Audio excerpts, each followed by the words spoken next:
Breuddwyd pob cwt i ennill cap dros Gymru. Bydd sadwrn gath y freuddwyd yn wir i fechgyn tîm rygbi ysgolion Cymru dan 11. Cyn y gêm fawr yn erbyn Lloegr. Diwrnod prowd mawr i fi a'r teulu a gyd o'r boes sy'n siŵr sy'n wario pnawn yma. Ti di breuddwyd am yn fo, Mendyn? O, breuddwyd jes bod fi'n blentyn, 2 mlwydd oed yn i mai wario i Cymru a stuff, so browd iawn.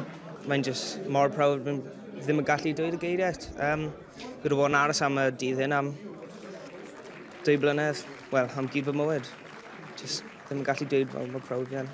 O'n i'n cypitho, o'n i'n mynd i wario i Cymru, ond pryd yn fi'n fach, o'n i'n wario rygbi lot, ond o'n i ddim yn credu bod fi'n yn ei nawr.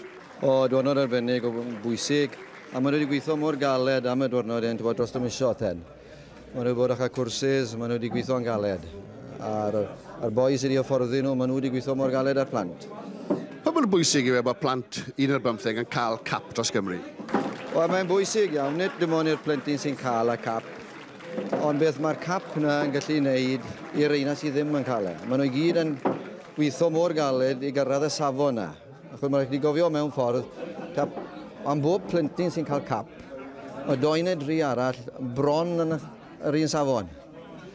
A mae'r reina yn gallu mynd ôl ac gweud wrth unain, wel, os gallu gael e, galla i gael e. Tyfe bach fwy o waith, tyfe bach fwy o hyder, a galla'r cap na fod yn gap i fi.